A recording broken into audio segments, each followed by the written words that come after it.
bukan azan. Patokan utamanya bukan azan. Azan itu tujuannya untuk menyeru orang sholat, belum tentu memberikan informasi masuknya waktu sholat. Contoh, Bapak Ibu sekalian, belum tentu itu mana. Kalau yang azan biasanya di sini 3:30, mungkin dalam keadaan 3:30, terus dia azan. Tanpa kita cermati terlebih dahulu apakah betul-betul sudah masuk waktu itu. Azan di jam 3:30 atau jam 4 lah. Azan kita kan jam 4 lewat 42 kan. Azan jam 4 berarti kan kurang dari 40 menit sudah azan. Terus kita sholat, kapan tengok belum masuk waktu, dasar sholat itu. Ya Pak. Jadi patokan utamanya bukan azan. Azan itu menyeru kita untuk atau memanggil kita untuk sholat. Tapi belum tentu si muadzinnya azan pada waktunya. Dan ini pernah saya dapati terjadi, Pak. Jadi waktu saya lagi di Bekasi, lagi di rumah saudara saya, itu orang azan 3:30. Jadi kita nih keluar dari rumah. Jadi dengan orang tuh kaget. Dipikir kita yang keluar dari rumah nih rata-rata terlambat. Tanpa melihat jam lagi, kita ke masjid. Kapan tengok lah, aku jam 4 kurang ini. Ditanya ke muazzinnya, aku kata, oh iya, belum jam 4 kan? Silahkan Pak. Ayo menunggu gitu dari sebelum jam 4 itu sampai ke waktu subuh. Hampir mau melakukan sholat subuh. Dan kami pada saat nyampe berniat untuk sholat qobliyah subuh. Maka qobliyahnya tidak jatuh di hitungan di situ. Karena qobliyah subuh juga wajib masuk waktu. Jangankan sholat subuhnya, sholat qobliyah pun wajib masuk waktunya. Nggak akan mungkin lah melakukan qobliyah belum masuk waktunya. Mau qobliyah subuh belum masuk waktunya boleh nggak? Nggak boleh, harus masuk waktu dulu. Itu sholat sunnah qobliyah, apalagi sholat fardu. Jadi benar-benar meyakini bahwasanya ketika kita sholat subuh tadi benar-benar masuk waktu. Jadi patokannya bukan azan.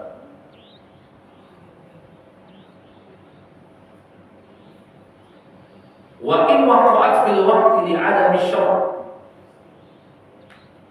Ada lagi Bapak Ibu, orang itu sholat meskipun dia masuk waktunya. Dia tuh sholat masuk waktunya. Tapi dia tidak mengetahui terlebih dahulu akan waktu sholat itu sudah masuk. Dia tidak mengetahui dulu dan tidak mencari tahu apakah sholat ini sudah masuk. Waktu sholat sudah masuk. Walaupun dia sholat di dalam waktunya, maka sholat tidak sah. Itu syarat sah kita sholat fardu itu mengetahui terlebih dahulu waktunya. Mengetahui dulu apakah mengetahui waktunya informasi yang sudah diinformasikan, sudah diistihadkan oleh Kementerian Agama. Ada tengok Pak, tengok jam itu 4:40. Nah, sekedar informasi Bapak Ibu sekalian, jadwal yang ada di Kementerian Agama itu sudah dilebihkan 2 menit dimanapun di seluruh Indonesia. Tujuannya adalah sebatas ihtiyat untuk kewaspadaan, kehati-hatian mereka. Dilebihkan 2 menit baru dengan waktu tersebut kita azan. Jadi tengok jadwal, tengok waktu sudah masuk atau belum. Karena kadang-kadang si muadzin itu yang kecepatan azan sebelum waktu tiba, ada yang delay. Yang delay itu delay Pak. Bola sudah azan galau baru diazan. Kan masih banyak yang model itu Bapak Ibu sekalian. Masjid musalla di tempat lain sudah azan semua, dia sendiri masjidnya musallanya belum azan. Nah kita mengetahui, harus wajib mengetahui syarat wajib mengetahui, ya, wajib mengetahui. Sekarang musola ini terlambat Pak 5 menit. Uang yang lain sudah azan dulu. Ya, kita tengok masuk tak? Masuk. Posisi kita sedang di rumah, boleh kita sholat. Karena keyakinan kita sudah mengetahui tentang masuk waktu sholat. Masuk waktu sholat.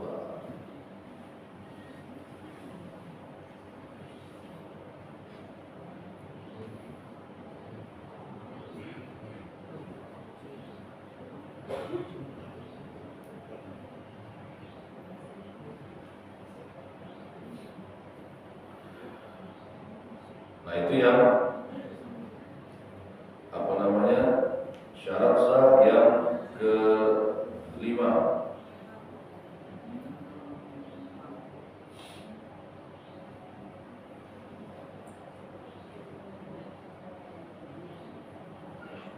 Syarat sah yang keenam,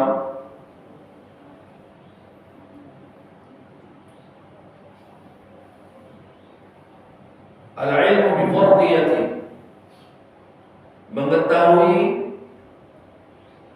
fardunya daripada sholat, mengetahui fardunya, kewajiban tentang sholat tersebut. Atas dasar apa? Atas dasar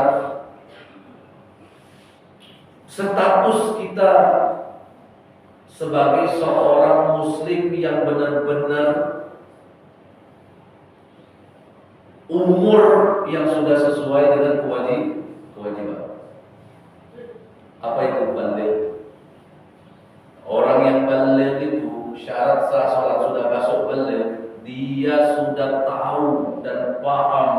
Ketika dia sudah tahu dan paham tentang wajibnya sholat, karena didasari dirinya sudah baligh, maka wajiblah atas dirinya untuk melakukan sholat.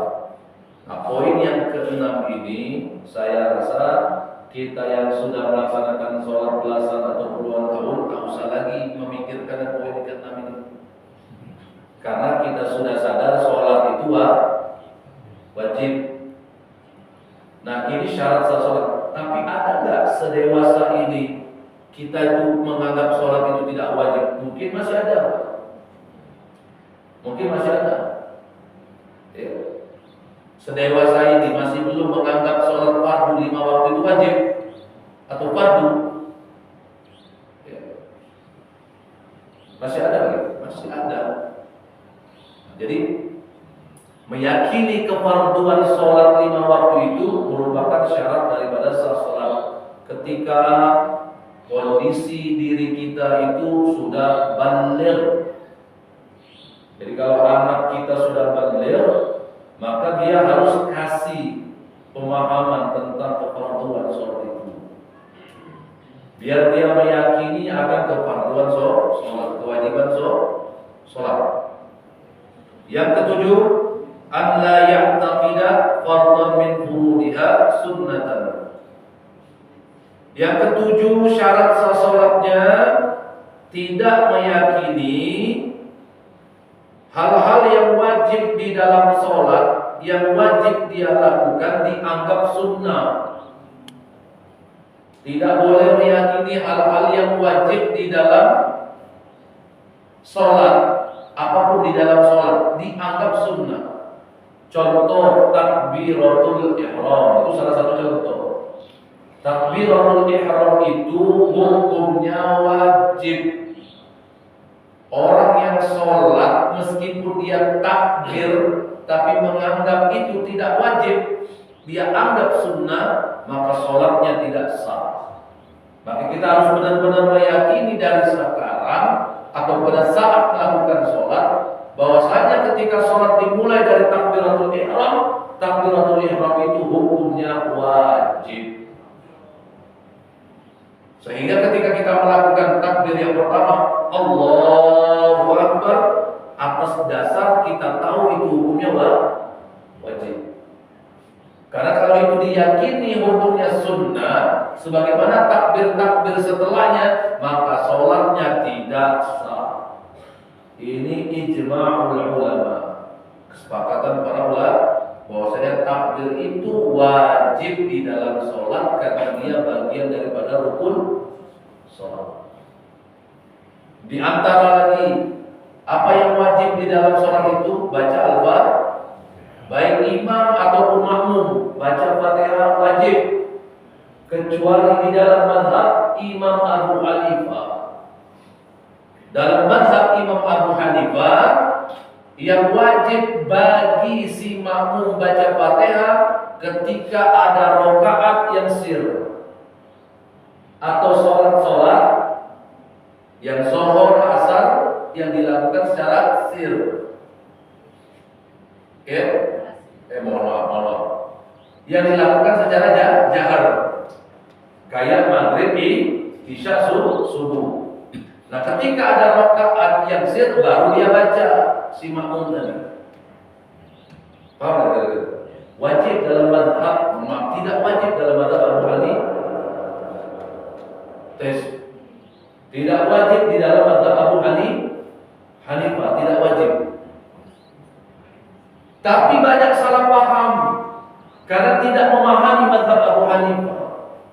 Saya punya kitab mazhab Imam Abu Hanifah. Ketika dipahami Bapak Ibu sekalian, Imam Abu Hanifah tidak menjadikan Al-Fatihah itu wajib di dalam sholat, tapi wajib membaca minimal 3 ayat dari Al-Quran. Ini tidak diteruskan. Inilah kadang-kadang saya itu mohon maaf, akhir zaman ini banyak orang belajar agama atau tidak.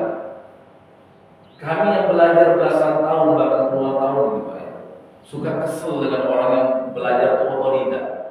Tahu otodidak kan? Belajar sendiri.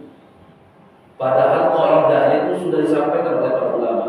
Man ta'allama ad-din bila syaikhi fa syai'uhu syaitan. Siapa yang belajar agama dengan otodidak, enggak pakai guru, dia belajar sendiri. Mau dia baca Quran, mau baca hadis, mau baca kitab sendiri, Pak, tapi tanpa guru, maka gurunya syaitan. Tersesat dia pasti.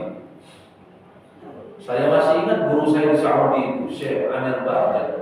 Syekh Amir Bahjat itu Bapak Ibu saya informasikan, salah satu guru saya di Saudi waktu saya di Saudi. Itu pakar mazhab Hambali di Saudi, pengajar di Universitas Madinah. Pengajar di Universitas Madinah dan pengajar di Masjid Nabawi, namanya Syekh Amir Bahjat. Itu beliau menekankan kalau belajar pakai guru.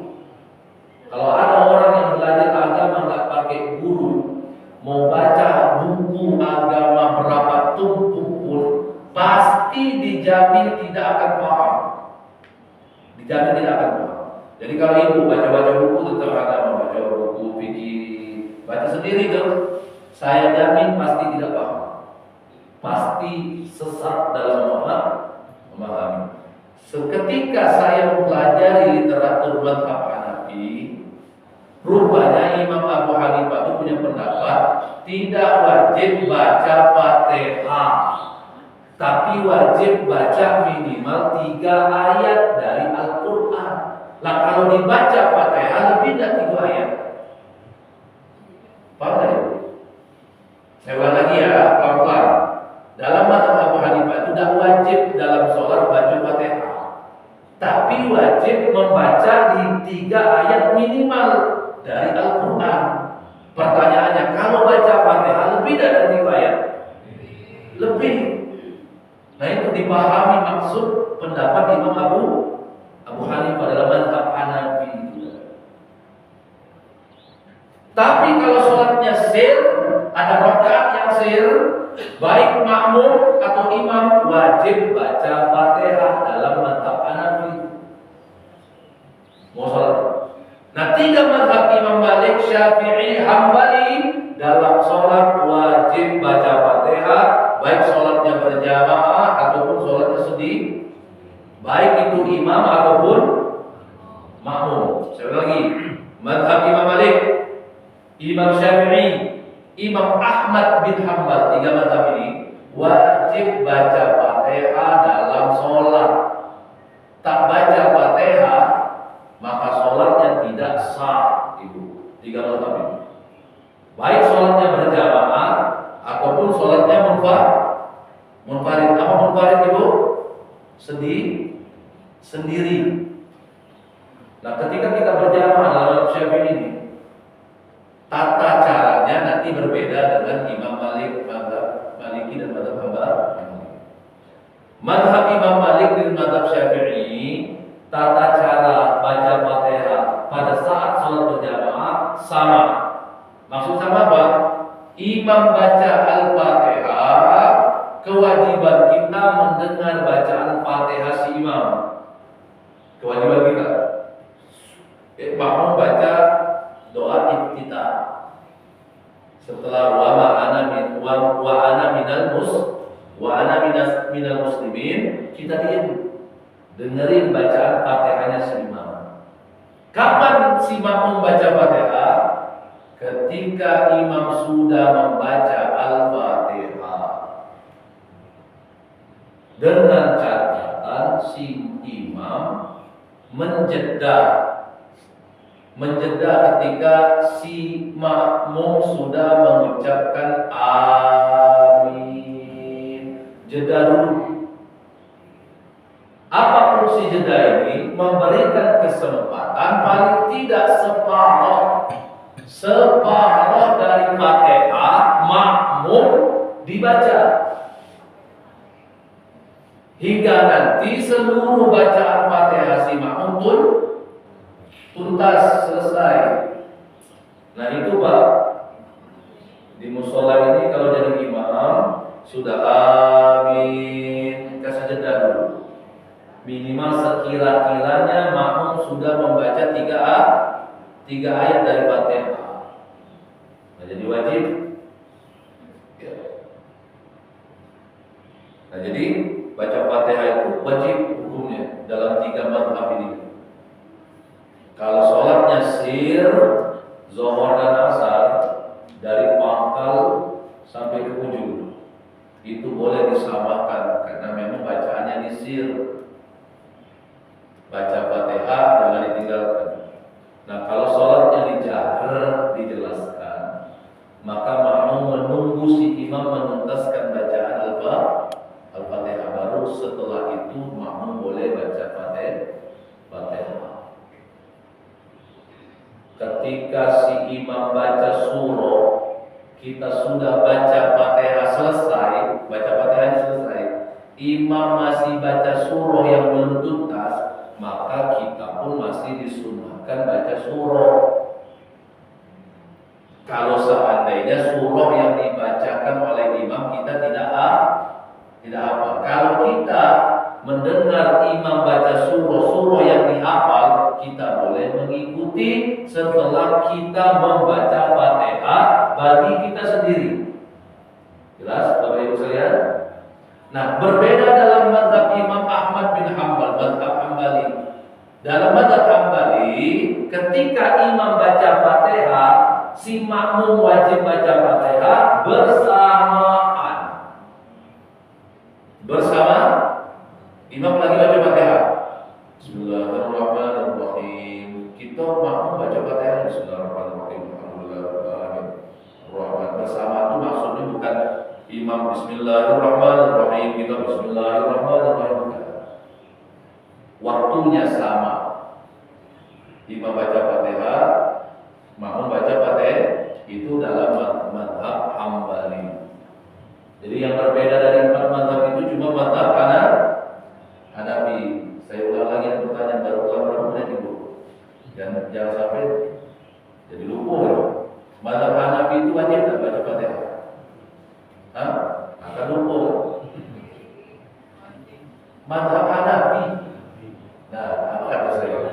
Baru kalau berapa menit. Mana kan wajib tak baca? Tidak wajib, tapi yang wajib minimal 3 ayat dari Al-Quran. Tapi kalau sholatnya sir, zuhur dan asar, wajib baca Fatihah. Nah itu dalam memahami pendapatnya Imam Abu Hanifah. Ya, tapi kita tidak membahas itu, membahas jangan meyakini hal-hal yang wajib di dalam sholat selagi kita mampu melakukannya, tapi dianggap sunnah. Yang kedelapan, syarat sah sholat adalah menjauhi istinabul mubtilat, menghindari atau menjauhi penyebab batalnya sholat. Apa saja di antara penyebab batal sholat? Ya batal minum, buang angin, ya buang air. Tidak juga ibu lagi sholat buang air itu mana ceritonya lagi sholat bisa jadi baik. Bisa pas bersin terciprit dia bisa jadi ya. Lagi dalam bersin, lagi dalam batu ada mungkin yang lain. Kapan dia bersin tetapkan bagian ini terciprit ya, tercepirit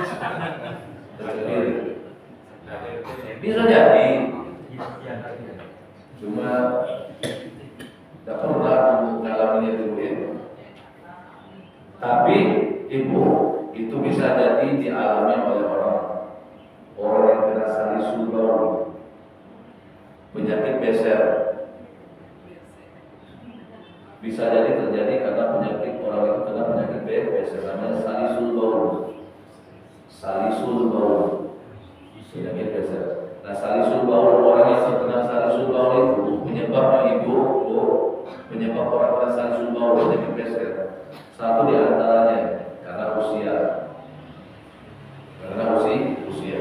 Biasanya mulai dari usia berapa Ustaz? Mulai dari usia 40 tahun. Kalau dari usia. Nah, Bapak Ibu ini yang sudah lewat 40 tahun itu rentan kena salisul baul. Salisul baul. Penyakit beser. Iya, baiklah bahasanya salisul baul. Kadang-kadang ada sisa-sisa air kencing. Sisa-sisa air kencing yang tertahan. Bu ya, kan saluran air kencing itu tuh ini nah. Jadi dari lambung, dari kantong kemih itu ini. Nah biasanya yang di lengkungan ini, nah siso-siso itu kalau tidak ditekan, tidak ditekan pada saat istinja, keluar pada saat kita setelah melakukan rukuk.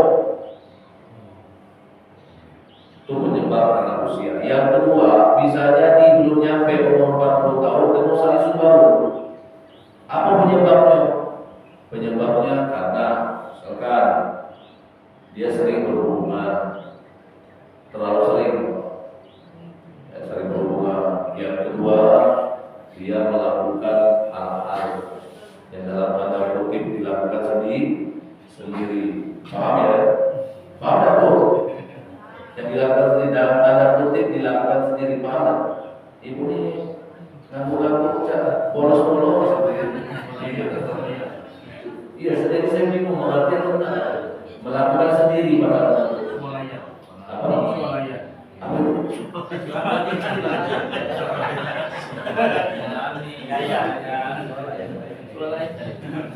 Ya. Dalam fikih namanya istimta. Apa istimta itu? Masturbasi. Orang yang suka seperti itu Pak, dalam ilmu kesehatan rusak kemaluan itu. Ya. Jangankan itu, yang sering berhubungan pun rusak. Maka saya ingat perkataan para ulama itu,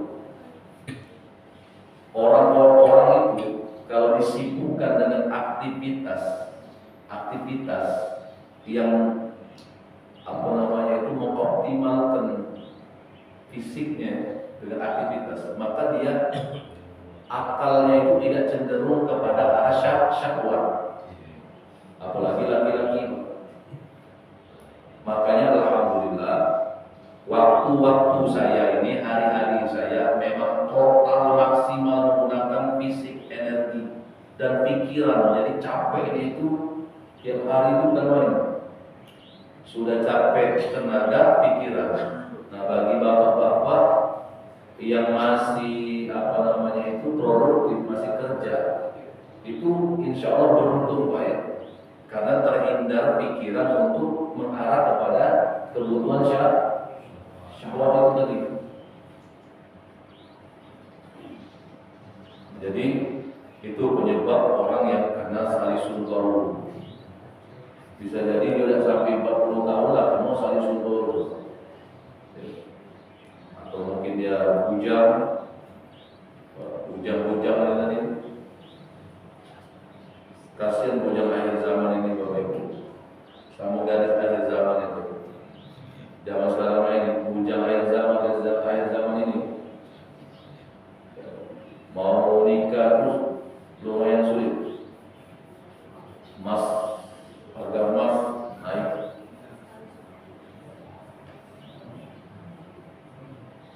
Ditambah lagi banyak syarat-syarat yang mesti dipenuhi untuk melamar perempuan. Berat itu. Nah, ini saja Bapak-bapak, Ibu para sekalian, syarat salat sudah selesai kita bahas. Ya. Insya Allah kita akan masuk ke bab berikutnya dengan pembahasan yang lebih menarik lagi, karena kita akan membahas tentang rukun salat. Masih banyak waktu sampai menjelang tibanya waktu syuruk atau terbitnya matahari. Kalau ada yang mau ditanyakan, mulai dari tadi apa? Masuknya waktu, sudah mengetahui tentang kefarduan sholat, wajibnya sholat, memahami tentang wajibnya sholat. Yang ketujuh tadi apa? Tidak meyakini hal-hal yang wajib di dalam sholat dianggap sunnah. Sudah itu yang ke-8, menghindari sesuatu yang menyebabkan batalnya sholat. Di antaranya tadi makan, minum, walau sedikit. Tapi kalau tak sengaja itu maksudnya apa? Ada sisa makanan di gigi. Jadi berusaha untuk melepaskan atau terlepas sendiri pada saat kita sholat. Kenapa bisa terlepas? Kan pergerakan lidah pada saat kita membaca ayat. Ini tadi.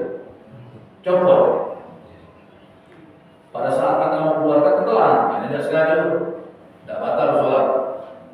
Tapi kalau bapak ibu misalkan habis makan sholat, ada sisu-sisu dalam sholat Allahu Akbar, terus bapak ibu dengan lidahnya sengaja nyongkel kayak gitu, terus berpikir saya ini, saya ini,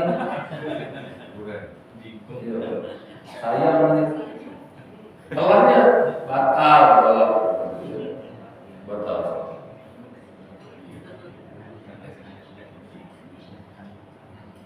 Dan masih banyak lagi penyebab-penyebab batalnya sholat di bab-bab berikutnya. Masih banyak, ada bab khusus tentang membahas tentang batalnya sholat. Ada mau tanya? Silakan. Ibu? Ya.